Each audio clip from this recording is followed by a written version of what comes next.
예, 세계사 연표 수업을 하겠습니다.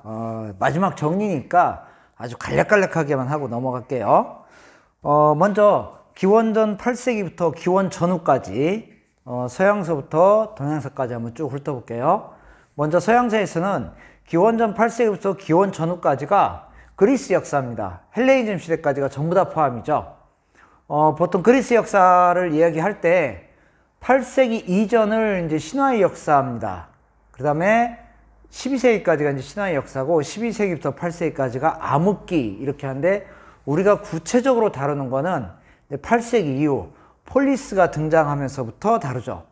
그 다음에 정치 체제를 이렇게 살펴볼 때 주로 그리스에서는 아테네 폴리스를 중심으로 살펴봅니다. 대표적인 폴리스니까 그렇게 해서 그리스 전체 폴리스의 어떤 체제를 보는 게 아니라 그냥 대표적인 아테네 하나만 가지고 본다. 그럼 아테네가 처음에 정치 형태가 어떻게 됐었냐라는 거죠. 처음에가 뭐? 아우 지금 여기가 다쳐가지고 좀 자연스럽지가 않아요. 예, 귀족 정치였었죠. 귀족 정치였다가 그 다음에요 참주 정치로 바뀌고요. 그렇죠? 그 다음에 민주정치로 바뀌었다 뭐 이렇게 얘기를 하고 있습니다. 큰 정치 흐름이 바뀐 게. 그래서 귀족 정치였다가 참 이제 귀족 아테네하고 그리스하고 로마하고 똑같은 이유인데 시민들이 전쟁에 나가면서부터 권리를 이제 강하게 주장하기 시작하죠.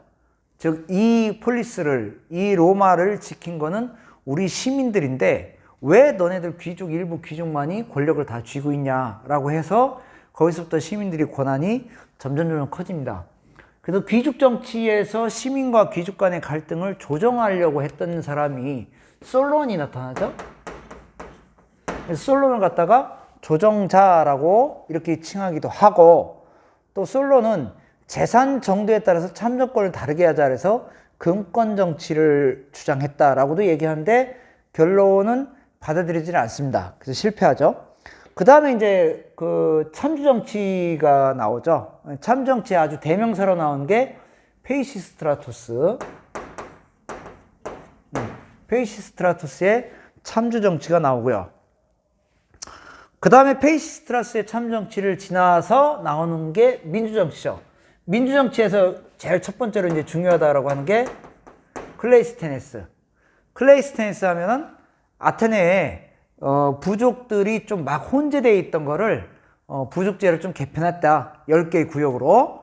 그 다음에 그러면서 각 구역에서 50인씩 대표자를 뽑게 하는, 그래서 아테네 사회를 이끌어가게 하는 500인 평의회를 만들었다. 그 다음에 이제 클레이스테네스에서 가장 많이 이야기하는 것은 도편추방제가 이때 만들어졌다. 그래서 클레이스테네스 이제 이야기를 하죠. 그 다음에 클레이스테네스 그 다음 얘기하는 게 페리클레스를 얘기합니다. 민주정치의 꽃을 피웠다라는 거죠. 근데 민주정치의 꽃을 피우기 위해서 아테네가 굉장히 부강해지죠.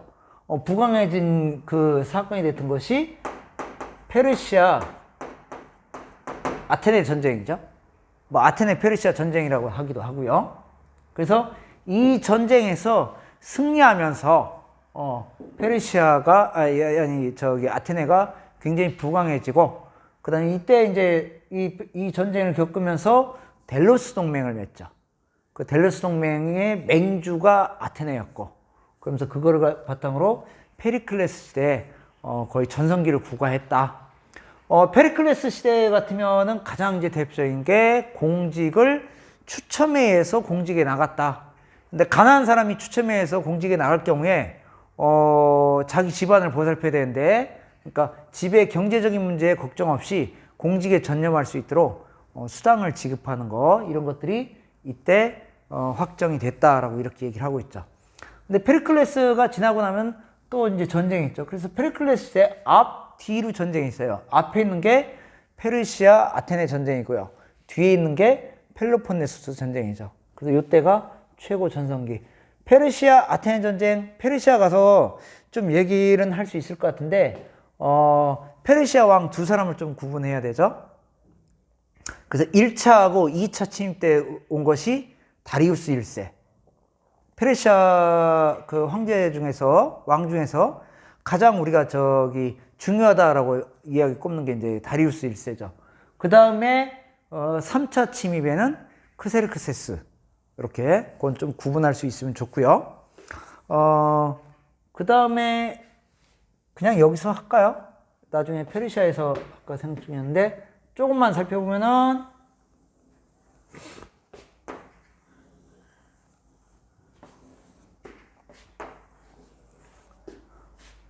여기에 에게해가 있고요. 흑해. 이 크레타 섬이죠. 크레타로 이렇게 둘러싸인 이 지역을 에게해라고 그러죠. 1차 침입 때는 여기서 요렇게 오죠.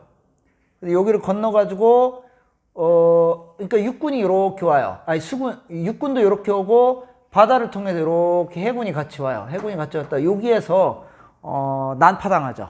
풍랑을 만나가지고 난파당하면서 다시 여기까지 왔다가 컴백합니다.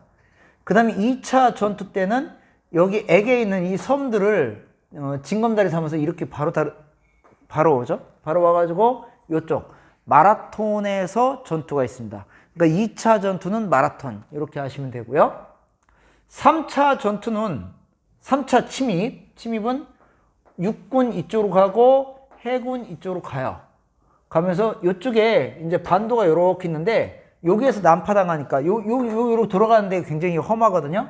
그러니까 여기를 잘라가지고 이렇게 해서 통과를 하게 됩니다. 운하를 파가지고 그렇게 해서 이렇게 와서 육지에서 이렇게 같이 나란히 병진해요. 병진하다가 이쪽에서 아주 좁은 곳에서 아주 그 대규모는 아니지만 치열한 전투가 벌어지죠. 그게 테르모필레. 그 다음에 여기 딱 통과해서 이쪽에서 한바탕 싸우는 것이 살라미스. 살라미스 전투에서 패배하고 나서 크세르크세스는 돌아가야 되겠다 하고서 이렇게 돌아가죠. 돌아가는데 부하 장수 중에 하나가 나한테 군인을 좀 달라. 내가 확실하게 여기서 전투를 하겠다라고 해서 떼줬죠. 그래서 플라타니아 전투라고 해서 이쪽에서 했는데 여기서 완전히 박살나요. 이게. 그래서 3차는 전투로 따지면 3개의 전투를 알고 있어야 된다. 하나가 테르모필레, 살라미스, 플라타이아. 플라타이아는 뭐 크게 얘기는 안 나오고요. 살라미스하고 테르모필레 정도는 조금 알아두시면 좋겠습니다. 그렇게 해서 이 3차례의 침입이 있었다. 근데 이 3차례 침입을 아테네 중심으로 해서 정말 기적적으로 막아내요. 막아내면서 그 다음에 이제 아테네하고 페르시아하고 이제 그 전쟁이 끝나면서 아테네가 번연을 구가했다.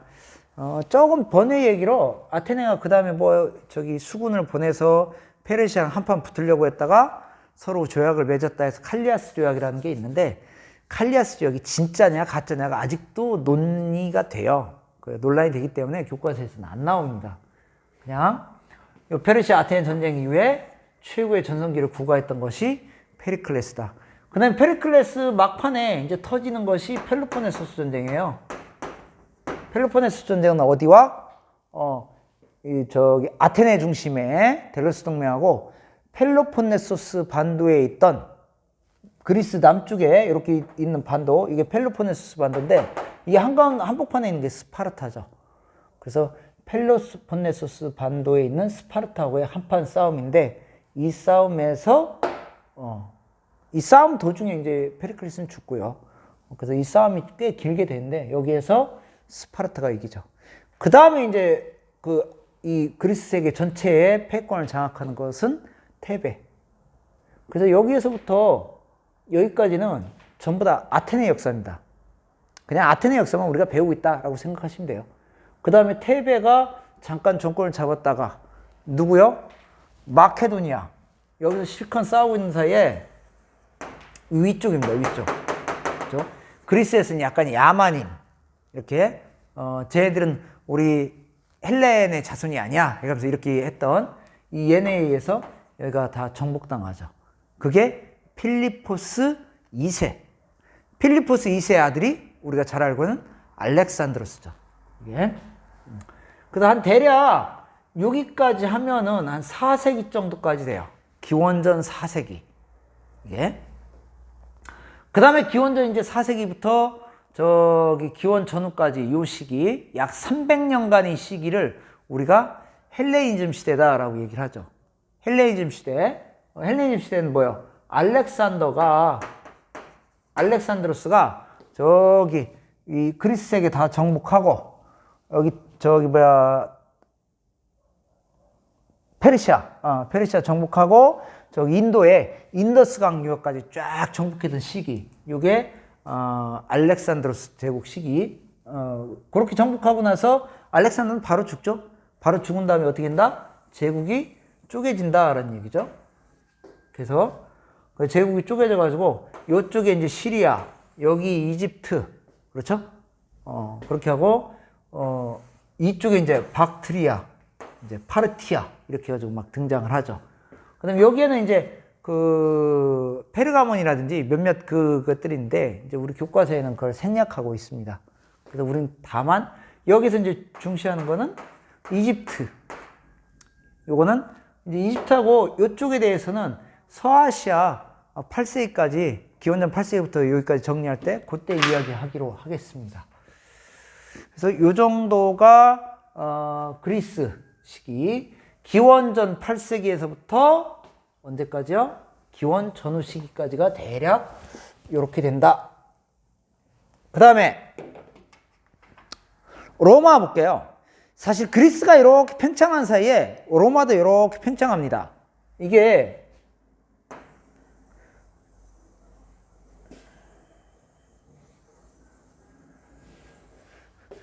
로마가 이렇게 해서 쭉 팽창하는 시기에 그리스도 이쪽에서 이렇게 쭉 세력을 넓히는 그런 시기가 돼요. 이게.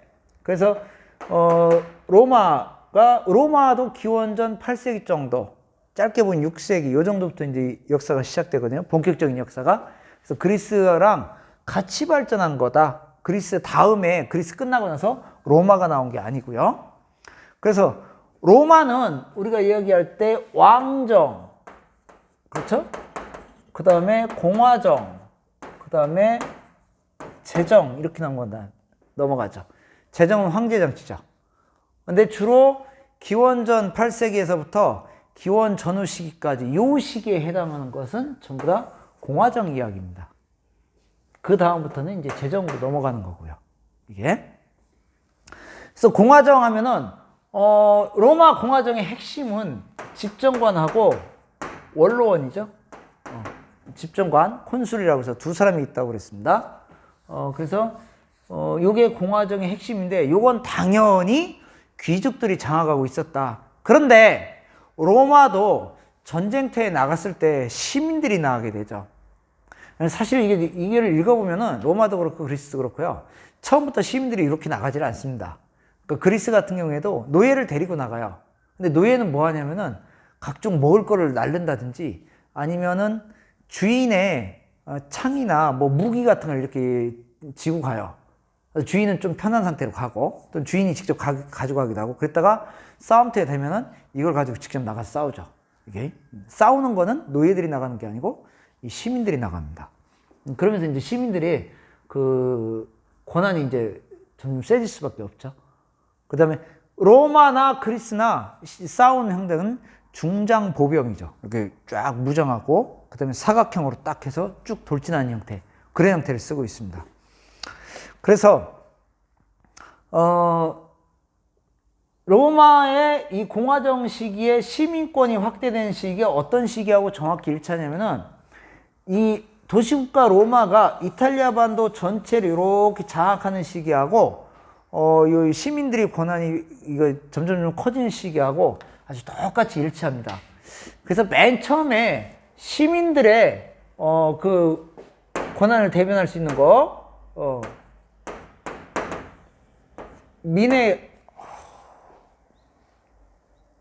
민회가 등장하죠. 근데 민회는 종류가 이제 여러 가지가 있어요. 특히 이제 이 시민들의 그걸 갖다가 평민회라고 그러죠. 군인들이 모이는 회의도 있고 민회가 종류가 좀 많이 있습니다. 근데 평민회하고 호민관이 기본적으로 이제 만들어져요. 호민관은 시민을 보호하는 관리다라는 거예요. 시민 대표 중에 이제 나오게 되는 겁니다. 이게 처음에 만들어지고요. 그 다음에요. 12표법이 나오죠. 최초의 성문법. 왜? 법을 딱 정해놓은 다음에 그때그때 힘 있는 사람이 마구잡이로 해석하는 것을 방지하기 위해서 이 시민법은 동판에다가 딱 새겨가지고 탁 박아놨다 그러죠.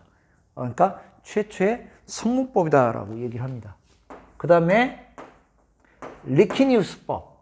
리키니우스법은 집정관 2명 중에서 1명을 호민관이 차지하는 거예요. 그러니까 호민관은 누구다? 시민이다. 따라서 시민이 로마의 최고 권력자가 되는 거죠. 공식적으로. 그러니까 2명 중에서 1명은 귀족 출신, 1명은 시민 출신 이렇게 되는 겁니다. 집정관이. 그 다음에 이제 리키니우스법 다음에 나온 것이 호르텐시우스법. 호르텐시우스법은 이 평민회에서 뭔가 의결이 됐다. 그럼 그 의결된 것이 뭐가 돼요? 로마의 그냥 법이 됩니다. 원로원의 승인을 거치지 않고 바로 법이 돼요.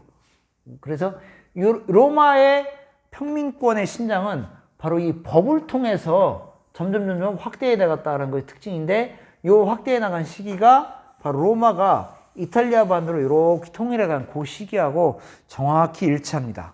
대략. 그래서 요게 한 3세기 정도까지 이렇게 돼요. 그래서 3세기까지 해서 로마 시민권이 확장됐다. 그 다음에요. 이 공화정 시기에 이렇게 요 이야기를 끝낸 다음에 이탈리아 반도 통일한 다음에 얘네들이 서지중해 지역에 패권을 놓고 싸운 것이 카르타고하고 싸우죠. 그걸 갖다가 포에인 전쟁이라고 합니다. 이제 카르타고의 명장 한니발, 코끼리를 끌고 알프 산맥을 넘었다라는 한니발과 로마의 스키피오의 대결이죠. 아주 치열하게 싸우는데 결론적으로 로마가 승리를 거둔다. 승리를 거둔 다음에 로마는 어떻게 하니까 서지중해 패권을 장악했다. 근데 서지중해 패권을 장악했다라고 그러는데 로마가 있고 요 건너가 이렇게 약간 이렇게 튀어나온 거, 요게 이제 카르타고가 있거든요. 이 카르타고가 오늘날 따지면 튀니지인데 여기가 그 당시에는 굉장한 곡창지대였었다라고 그러죠. 그러니까 지중해 건너편에 로마 시대에 곡창지대가 2개가 있어요. 하나가 여기고 또 하나가 나중에 이제 지중해 그 로마 영역으로 들어가는 나일강, 이집트 나일강 유역입니다. 여기가 굉장한 곡창지대예요. 그래서 이 양쪽 곡창지대에서 식량을 갖다가 로마 영역으로 이렇게 들어오는 그 루트마다 지금도 로마 시대 때 만든 대규모 식량 창고가 유적으로 그대로 남아 있습니다. 아주 곳곳에 그대로 남아 있어요. 규모도 굉장히 크고요. 이 포에인 전쟁에서 승리를 거두죠. 근데 포에인 전쟁에 승리를 거두면서 서지중해 지역을 완전히 장악하면서 이때부터 좀 갈등이 생겼다라고 그러죠. 그러니까 포에인 전쟁에 승리를 거두면서 그 노예도 들어오고 그다음에 식량도 들어오면서 노예를 통해서 대규모 라티푼디움 농장 경영이 이제 활성화되죠. 권력자들에 의해서. 그다음에 자영농들은 많이 몰락하게 되고요. 전쟁터에서 많이 몰락했지만, 그래서 포에인 전쟁 이후에 굉장히 갈등이 있으니까 그 다음에 이 갈등을 해결하고자 그라쿠스 형제가 이걸 갈등을 해결을 시도했는데 결국에는 피살당하죠. 피살당해서 그 다음에 귀족하고 평민 간의 갈등은 심화되고요. 이 시기에 아주 굉장한 위기죠. 공화정 위기입니다. 그러면서 저기 스파르타쿠스 검투사들의 반란도 이때 있고요. 그래서 굉장히 로마의 혼란기가 된다. 이 혼란기를 틈타서 권력을 장악한 사람들이 나타나죠. 그 사람들이 세 사람이 나타나서 그걸 뭐라고요? 삼두정치다. 그래서 1차 삼두정치가 있고 2차 삼두정치가 있죠.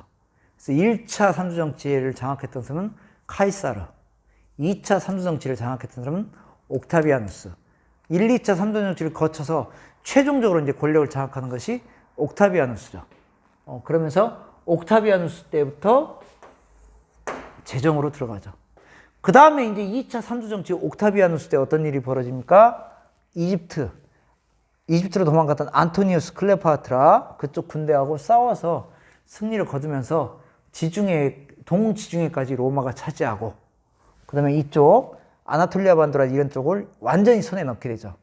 그러면서 로마가 지중해 이 그 주변에 있는 모든 영역을 다 장악하는 시기가 옥타비아누스 때입니다. 그래서 지중해를 로마의 호수가 됐다. 뭐 그런 식으로 표현을 하죠. 예. 여기까지 기원 전까지 그리스하고 로마의 역사를 같이 살펴봤습니다. 뭐 아는 내용을 그냥 간단하게 한 번 정도 다시 한번 짚어본 정도예요. 그 다음에 서아시아, 인도, 중국에 있어서 8세기부터 기원 전후까지 그거는 다음 파트에서 다시 알아볼 수 있도록 하겠습니다. 수고하셨습니다.